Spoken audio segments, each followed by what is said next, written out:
Hi, thanks for watching. What you're looking at is the Mormon temple in Salt Lake City in Utah. Now, I've been looking into some of these buildings for a while now, and they're all over the world, and how they explain them away. They don't have enough architects, so they credit architects with work they never done. And to explain the amount, some of these guys get credit for knocking up places like this in 2 years, and then going to another one, and then that's what they do. This, however, this is different. This, they tell us, took 40 years to build. And I'm not surprised. Right, I'll show you what kind of stuff was going on in that part of the country during the period of the construction of this building. But before I do that, let's remind ourselves what's required. First of all, you need a land surveyor. Then you have an architect who would spend some amount of time, years, drawing this place. Right? Then, the next thing, you'd have to have a local quarry full of quarrymen, stone cutters. You'd have to have a transport system between the site and the quarry. You would have to have a large workforce, stonemasons, bricklayers, carpenters, each with labourers. I mean, this is a major construction. So, I mean, I've worked in building sites a long time, so, I mean, they're like a hive of activity. So, right. So I'll give you a timeline of what kind of stuff was going on in that part of the world at the same time as this was getting built. Right. So, these guys lived there, all over the place. And this is kind of area that the white man, the European, moved into. And pretty soon, this scene would turn into this scene. Now, this happened in 1876. Right? Now, this guy, this is Geronimo. He was a pain in the ass for them, because this guy fought them his whole life. In fact, this guy was the son-in-law of Cochise. Now, he was the Apache who made peace, and it lasted until he died. Then it all went to hell. Now, this guy fought him continuously, and eventually he was captured in 1877. But he took to his toes in 1881. And he continued fighting and causing trouble until he surrendered in 1886. Why do the Native Americans always say the white man speak with forked tongue? You know what I mean? You decide that's for like reptiles or something. Right. So, that's the kind of timeline. Right. I mean, these guys had their work cut out for them. I mean, these have been fighting terrorism since that date. Right. So, back to the building. Now, I've just told you what was going on. Let's see what they say here. The building rests upon a footing wall 16 feet thick and 16 feet deep and covers an area of 4,650 feet. The figure of the angel, Moroni, that was who gave John Smith the Golden Book, which amounts to the centre of his wall, Right, so the peculiar conditions under which the work was commenced rendered it difficult to arrive at the exact cost of construction to the earlier stages. The progress was slow and expensive. Now get this shit. It then took 4 yoke of oxen 4 days to transport a single stone from the quarry 20 miles distant to the temple block. This mode of transit continued until the year 1873. So, for like 20 years, they were delivering 1 stone at a time. So, how would that work on a building site? Like, you know, if it takes 4 days for 1 stone to be delivered. Fuck me, I'm surprised they're not still building it just now. So, that's nonsense. And they have it here, the temple, the cornerstone of the Salt Lake Temple was laid on the 6th day of April 1853, and it was completed on the 6th day of April 1893. Right, I don't believe in coincidences, do you? No. Right. So, a lot was going on, and they were building it 1 stone at a time. So what did they like the whole workforce all wait is like a day out? Oh, we're getting a stone today. Oh, we're getting a stone delivered. They're bringing it, but nah, I'm not buying it. So, next we're going to have a look at the Mormons. Right? And the Freemasons. This here is Joseph Smith, founding member of the Church of Jesus Christ and Latter-day Saints, the Mormons to you and I, and he was a Freemason. More on him later. And here's another Mormon Freemason. This here is Brigham Young. And here are more Freemasons. Ford, Nixon, Reagan, I think Jimmy Carter's there somewhere. And this is them all having dinner in Bohemian Grove. And one of the things that, while Bohemian Grove was up and running, one of the rules was there are no females allowed in the Grove after sunset. Make of that what you will. Now, this is what they prayed to, like we're told Moloch, right, a big owl. Partly right. Now, this is Moloch that is represented by an owl.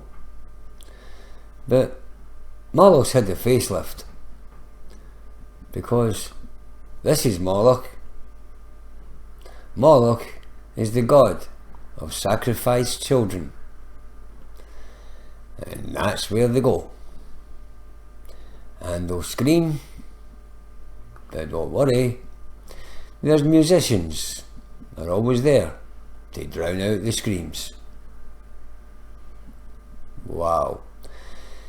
Now, here are some other Freemasons that are famous: Rockefeller, Vanderbilt, and this guy, Andrew Carnegie.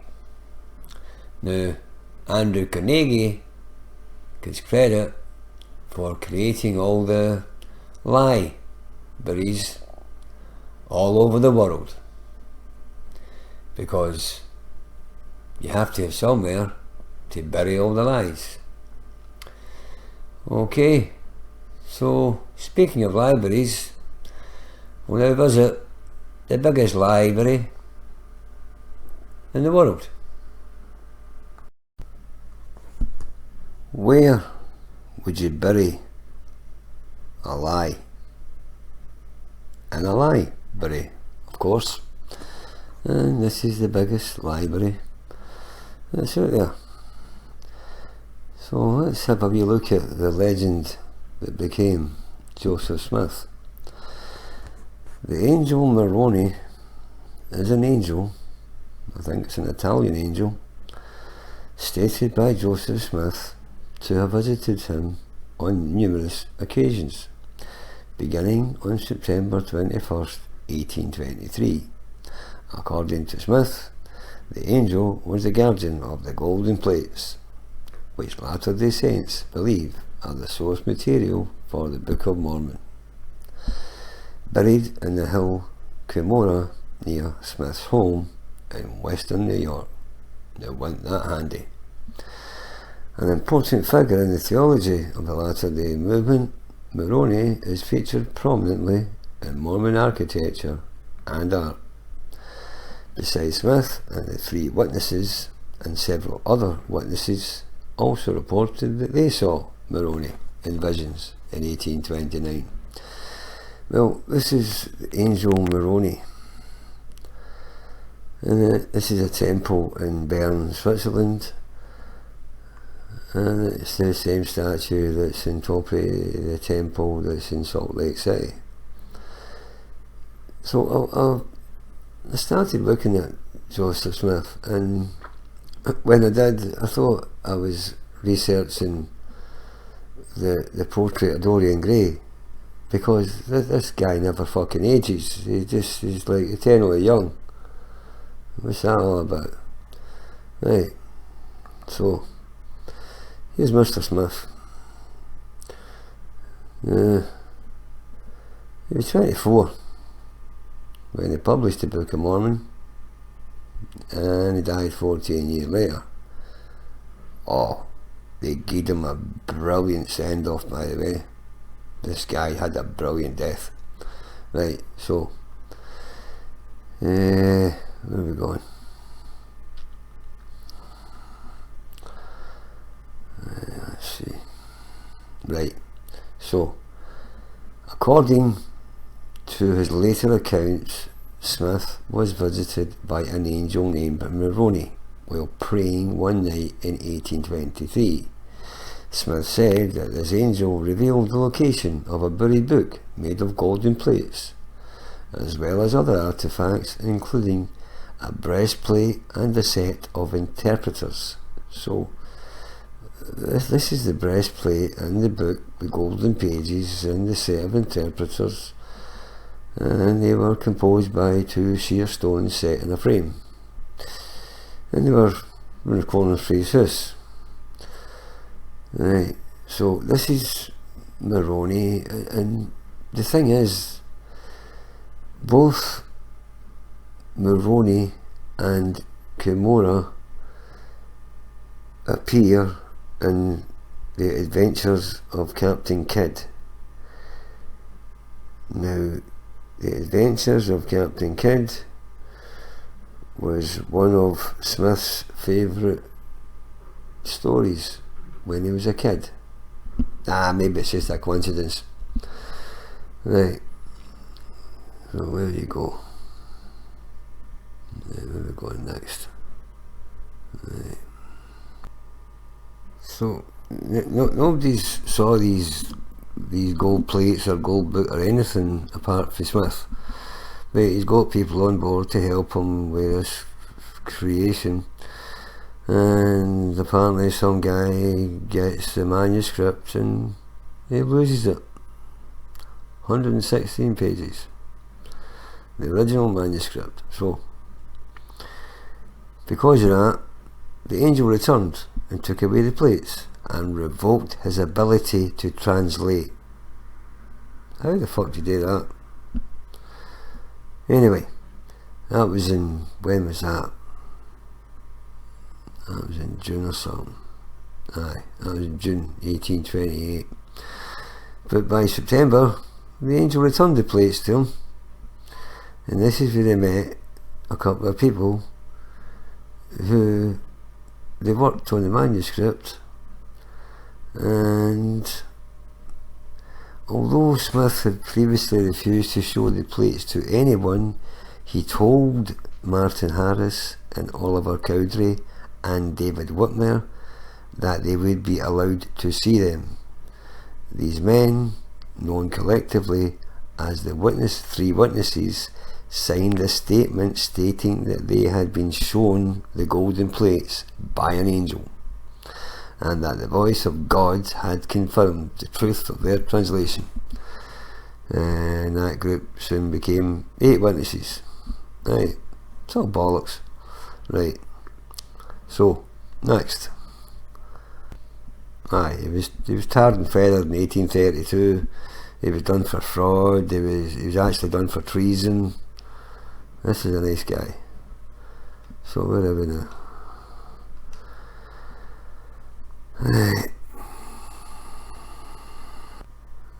Right, so now him and his brother Hiram have been nicked, and they've been done for inciting a riot, but once they were in custody they were charged with treason. Now this is what a death. On June 27th, 1844, an armed mob with blackened faces stormed the Carthage jail where Joseph and Hiram were being held. Hiram, who was trying to secure the door, was killed instantly with a shot to the face. Smith fired 3 shots from a pepper-box pistol, right, that his friend Cyrus Wheellock had lent him, you know, like in a visit or something, wounding 3 men before he sprang for the window. He was shot multiple times before falling out of the window, crying, "Oh Lord my God." He died shortly after hitting the ground, but was shot several more times before the mob dispersed. 5 men were later tried for his murder, but all were acquitted. Ain't that some death? Right, so he's out of the picture. Next, we'll have a look at Brigham Young. Now, we all know about polygamy, right? And I mean, I wouldn't mind 2 wives as long as they go on. I could live with that. But this guy, well, he took it to a whole different level. This guy had 55 wives. That's like 2 a day for a month, weekends to go fishing. Ain't that something? Right, so this is the guy who led the Mormons to Utah.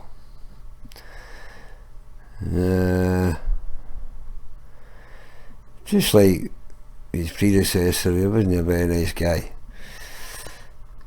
Right.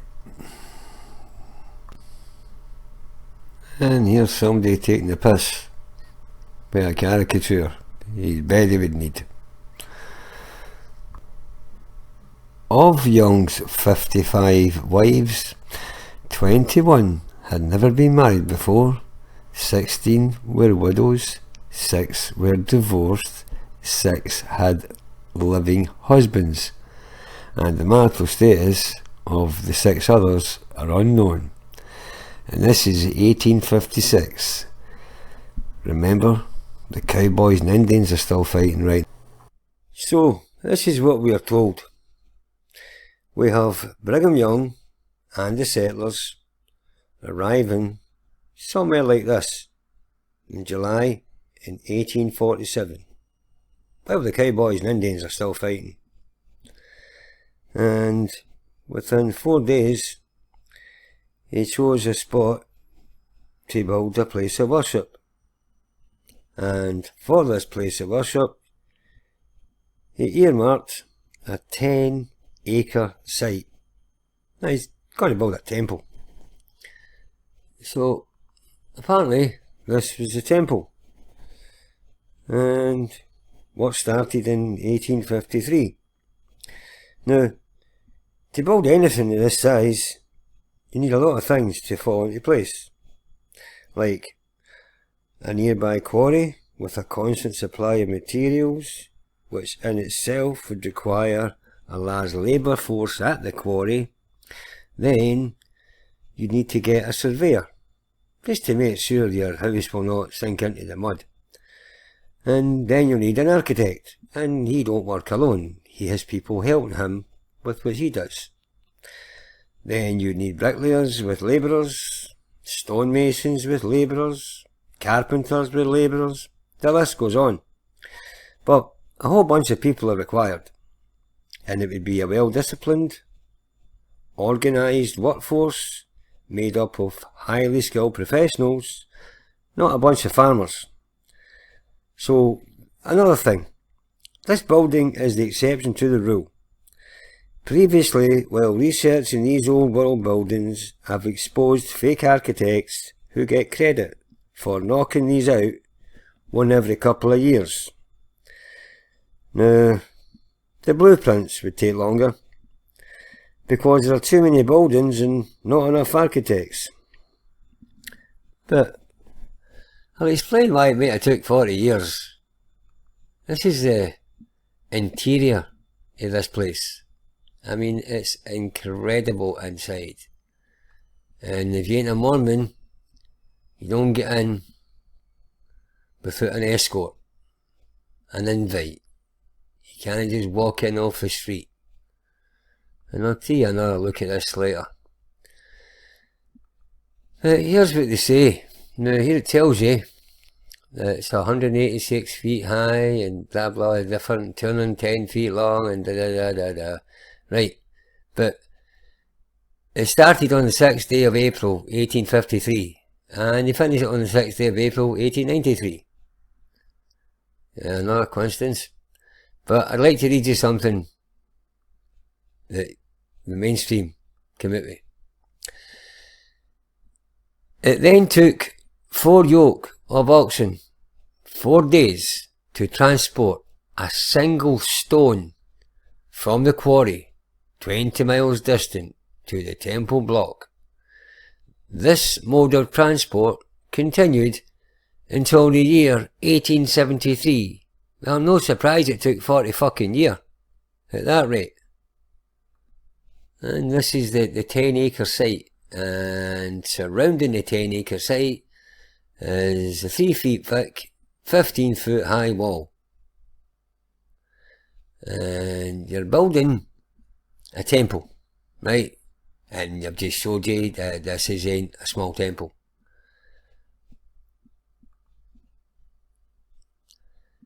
But why would you put a small church in the same complex?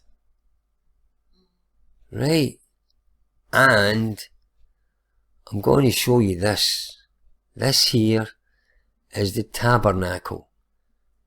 It'll blow your fucking mind. Right. And I also think when they inherited this place, because they certainly never built it, but when they did, they done some renovation and they added these towers. These are all added. Well, the towers would have stopped here, right? And I'll show you why I think that. But this here, I do not understand why you need a church when you've got a fucking temple that size. Right, so as usual, I've got a few questions. Now this is my temple, and I believe that these towers here are the height it was when the Mormons inherited it.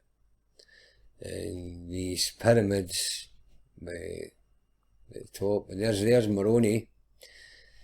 So I think they added these bits over time, and it's in mud. That's another thing, right? So they fake it, and they've been faking it for a long time, and they use things like this to fake it, because I'm no expert, but I can draw. And one of the important things about if you're drawing a sketch or anything, although this is a photograph, but if you're drawing, it's the shadows that help create the illusion. Now, having said that, these shadows should be the same depth. See, you can buy a set of pencils, a set of graphite pencils, and they're all shades. I mean, you don't need to watch or read soft porn to get 50 shades of grey. Just buy a box of pencils.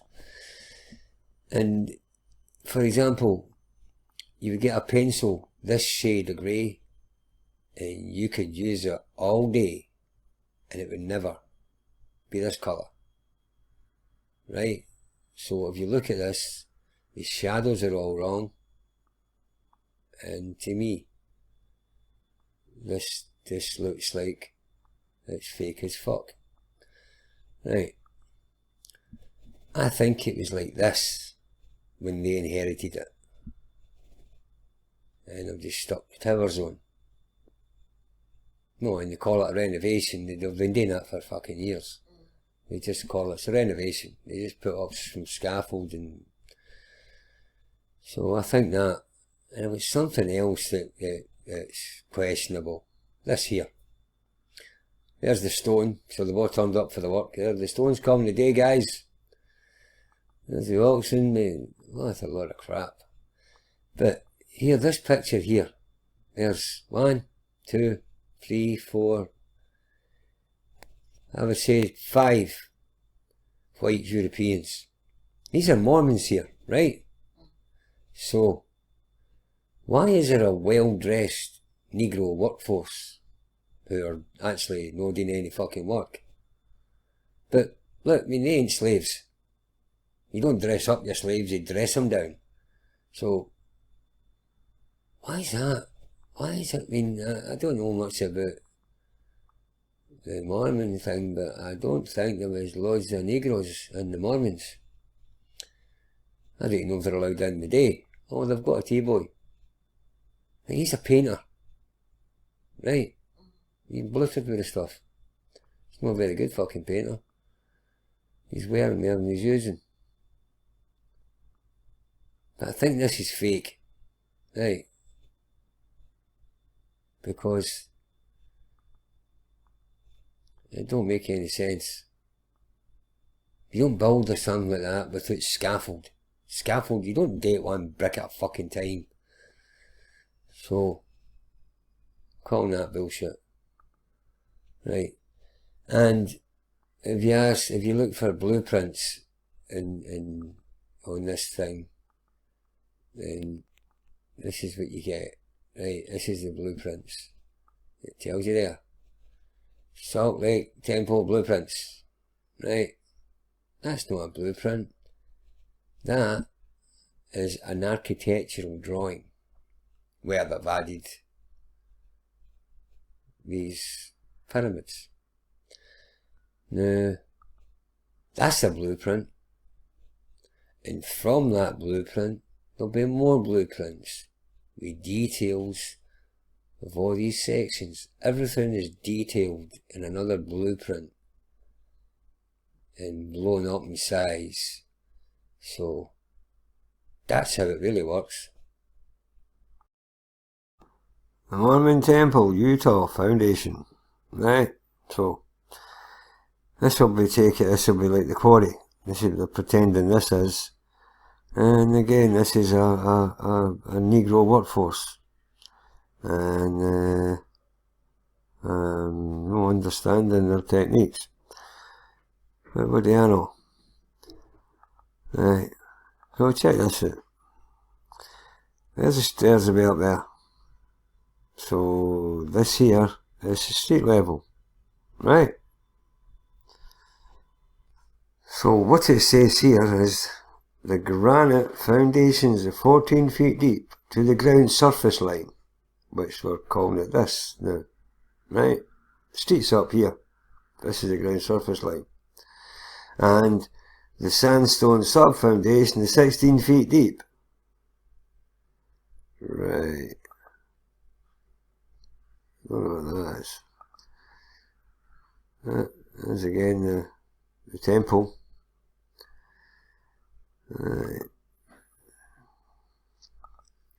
Right. This here is called the birdcage scaffold. And why you would use a birdcage scaffold is if you were doing a lot of work high up, but no anywhere else. So how you build it is, you build a complete scaffold till you get to here. Then you brace it against the structure all the way around. Then you can dismantle the scaffold from below. Then all you need then is ladder access to go up and do the work, like fake pyramids. That's how that works. What else we got? Right, so here we have it. 1 stone every 4 days. So what happened there? Now you keep seeing this everywhere. Okay? This is the Tabernacle. Now, this place was kicked off in 1853. And this was already built. There's a Tabernacle. And they are promoting this as the foundation for the temple. There's not a lot of dates on any of these fake pictures, but there you go, there's the Tabernacle. And there's, like I said, that's how they got it. They got it with the pyramids and stuck them on themselves. Right? So, let's go take a look at the Tabernacle. Right, this is inside the Tabernacle, and remember, this was built before the temple. We keep getting showed that. And this is the view from the organ that you just seen, and this is the Tabernacle. This is the Tabernacle organ. Now, please check out the size of these organ pipes. This is an adult sitting here. So, who made them? Where'd they come from? How'd they get there? I've got a whole bunch of questions. I've got a couple of things to say.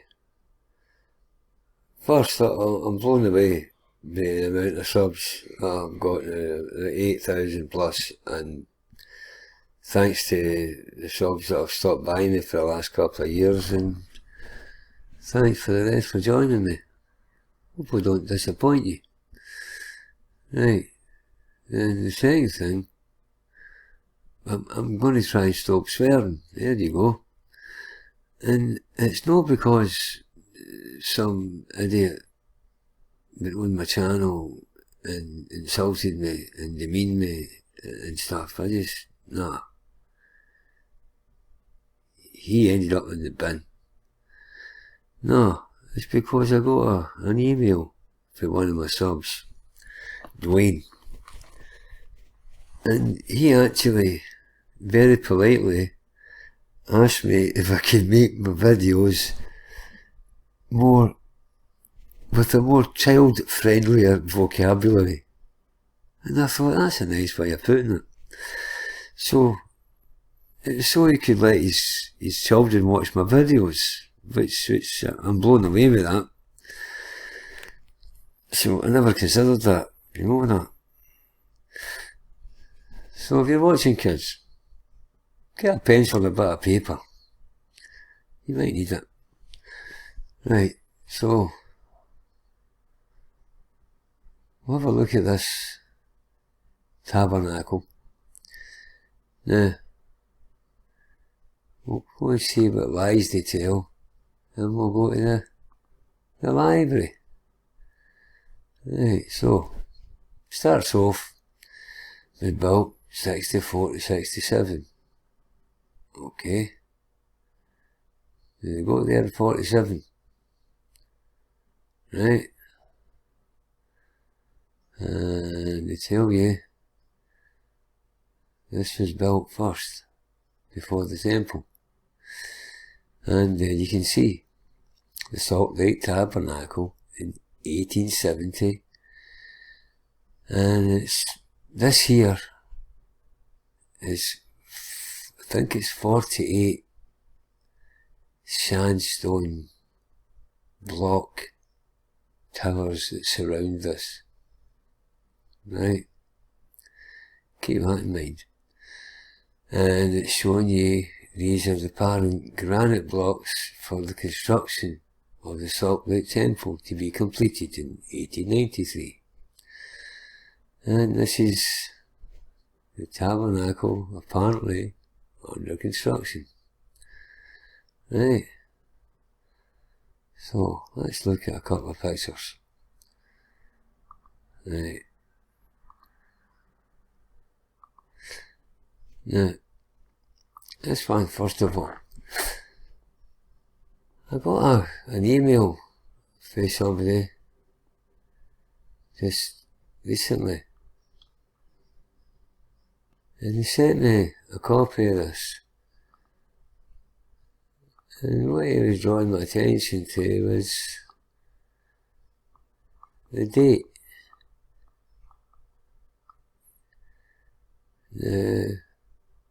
It's 1864, the date that it was proposed as a structure. But they're making it, that's the date it was actually started construction. But here's something I found strange on this. Right, now, 1847, they arrive in Utah. This is 1864. And we have the Office of Archaeology and Historic Preservation. Excuse me? It's a brand new country apparently. So, why are the Office of Archaeology and Historic Preservation involved in a brand new building? Right? I don't get that. And look how neat this is. This is incredible, right? Now, all these trusses, they're all bent in purpose to fit the shape, or you would have no dome. Okay? Each one of them is perfect. Right? So, I mean, okay, there's straight ones inside, but these in here, yeah, these are all shaped. Right, so, this is what it looks like inside. Right, so, it's actually 9 feet from the ceiling to the roof. And it's pretty much like this around the entire roof. And it is pretty much neat. It's the same as this. Right? Now, how did they achieve that? How did they achieve that? That's an incredible amount of work. Literally hundreds of tons of timber cut and sawn to make this. So, did they use that method? Is this how they done it? That would take a while. As they get in Africa, they're still using that technique. Right. I don't think so. Because I think you need one of these. That's what I think. So you can do stuff like this. And to bend all the wood, you must do something like this to get it in shape. That's just a fact. And another fact, if you do it wrong, that happens. It snaps. Right, so that's how they do it. Then we'll find out when they're supposed to have done it.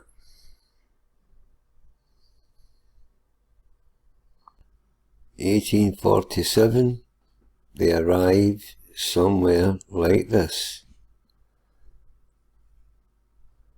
This is their winter quarters. So that's all be heading west.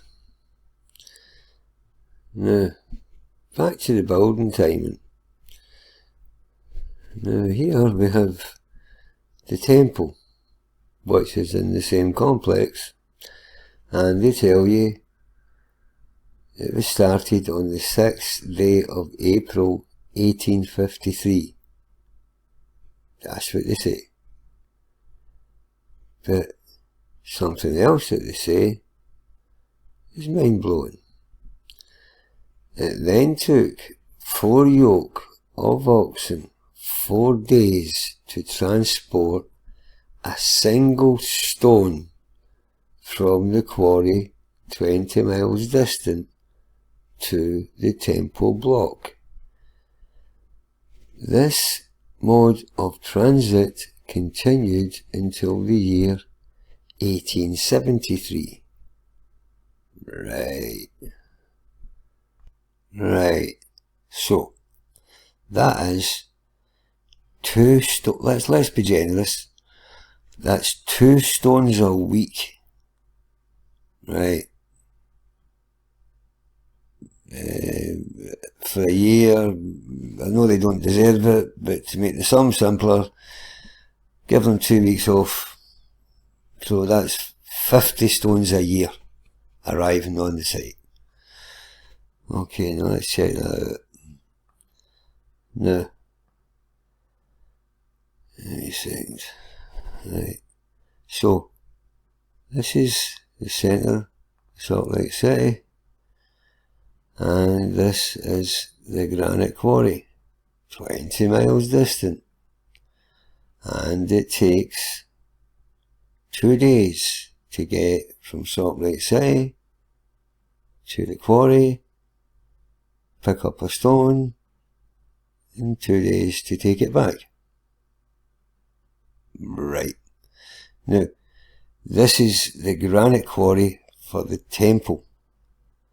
Now, the quarry for the sandstone for the tabernacle is from just south of Layton, and that is also 20 miles distant. So, that means that they were getting 2 stones a week as well. Right. But the tabernacle was built in 3 years. The temple was built, it took 40. So, I think we'll need to go and look for more lies. I hate to sound like Columbo, but one more thing. With the construction, they would need a hell of a lot of timber. Especially for the tabernacle. And the nearest forest is this one here. It's at Wasatch. And I'll show you where that is. So, it takes 4 days to get one stone from that quarry to the city, and it'll be the same to there, but that's also 20 miles, and that's just through a valley, and there's nothing, no obstacles. But Wasatch, on the other hand, is the other side of the mountains, and it's 30 miles away, and there's no roads,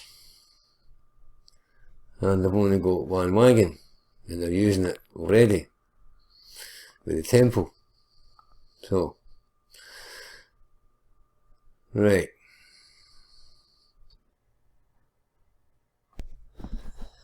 So, to say 64 to 67, I don't know whether it's January 64 until December 67, or December 64 to January 67. Now that would make a hell of a difference. But this is the tabernacle, and this is the temple. Now, they say they built this in 3 years, and they say this took 40. Now, to build these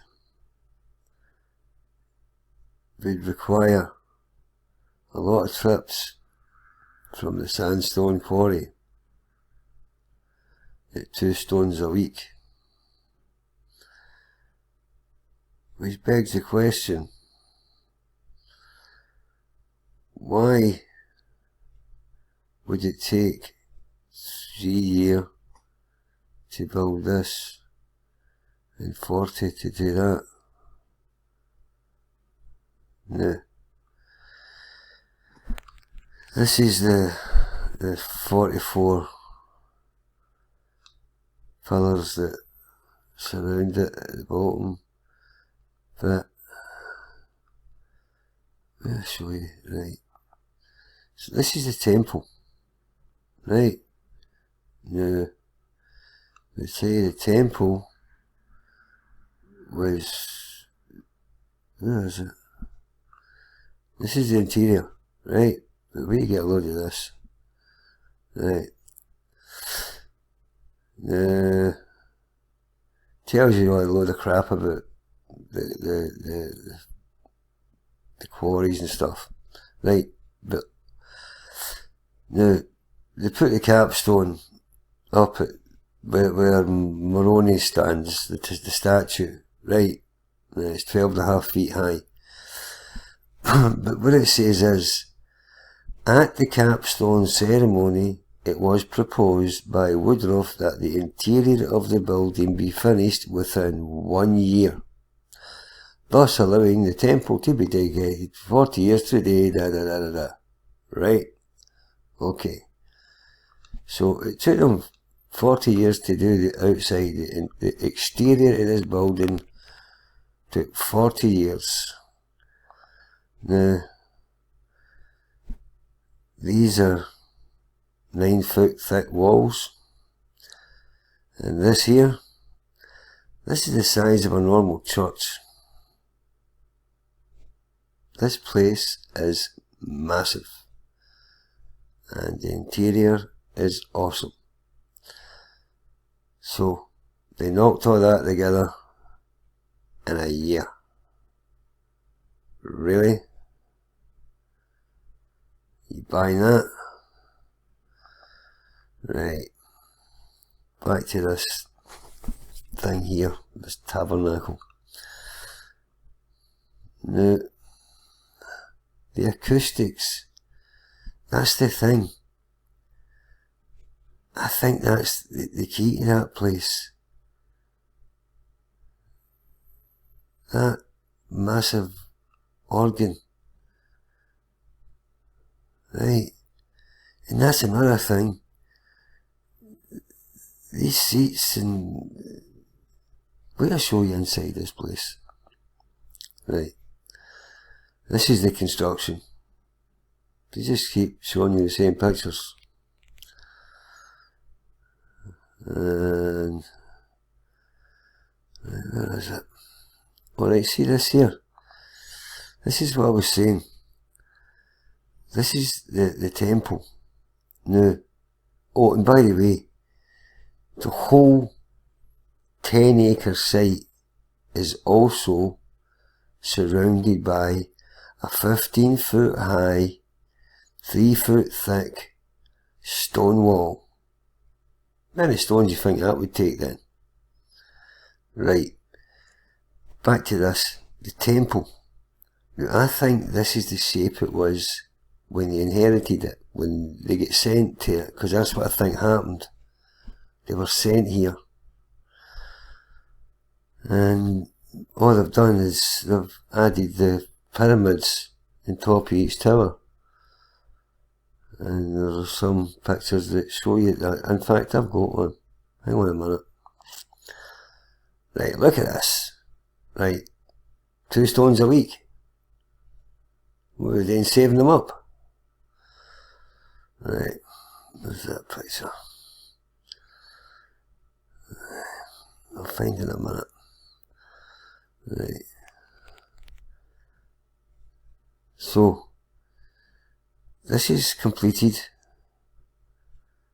And I don't know what this is. This is supposed to be the foundation of the temple. Same again. Only 2 guys turned up for the work.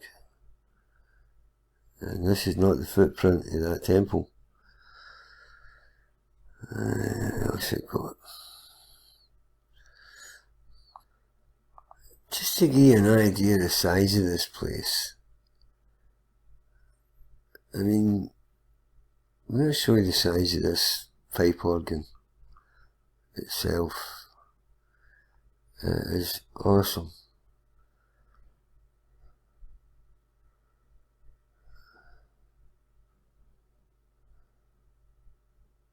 The size of this place. This is an incredible structure.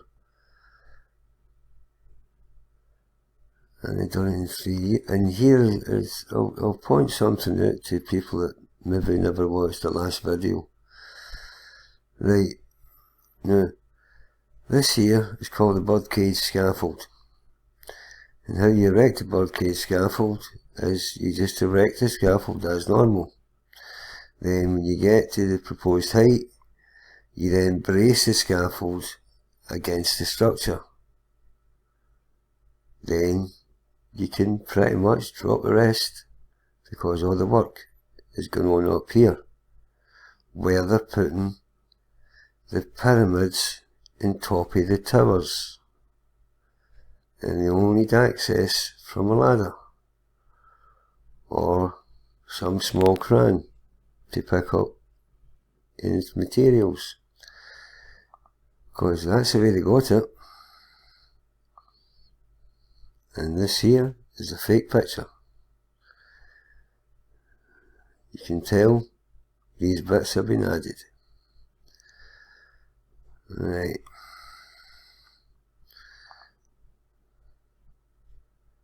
So this thing is some size. And somebody in a comment told me it came from Australia or something. That's nonsense. And this was all in place, by the way, as it was getting built.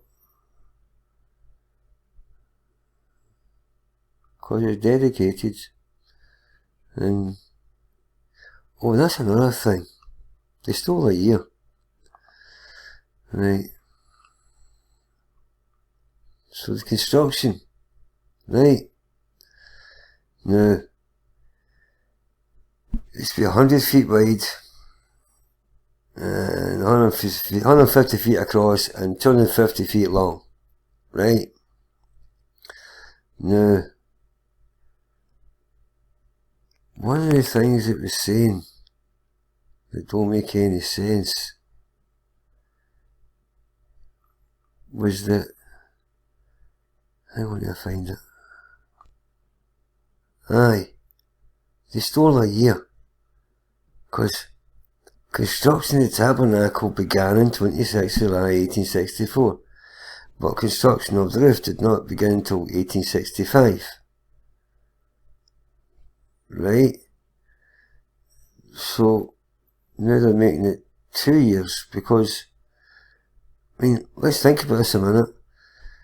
These 44 supporting sandstone piers, the sandstone had to come from the quarry, which was 20 miles away, 2 stones a week. So no, I ain't buying it. The more you look at this crap, it just falls apart. They don't all sing from the same hymn sheet. And I think that's part of the confusion. I think that's intentional. Right. This is Joseph Smith. He's the first guy that started seeing things. He saw an angel in the forest while he was praying, as you do. And just round the corner of his house, there happened to be a golden book with golden pages, and the angel showed him where it was. And before you knew where you were, there were 3 witnesses, and that became 8 witnesses. Oh, this is him getting tarred and feathered. Right. That was in 1832. That was 2 years after he published the book that he transcribed from the ancient language in the Golden Book. Right. His death was brilliant. Aye. So, they just keep shooting him. They just martyr him. You know, and it's your time to say a prayer before he hits the deck. So, I think that's what that was about. What a shame. What a lie. Right, his legacy. Right? This is the guy that kicked off the Mormons. Now he was a Freemason. And I think it was created. Right? For a reason. And I think with it being a religion, they could use all the different temples that they had found all over the country. So all these are all the same. The only thing they've did is added the pyramids at the top. Just take away the pyramid, and that is how they found them. Right? So, where the hell was I?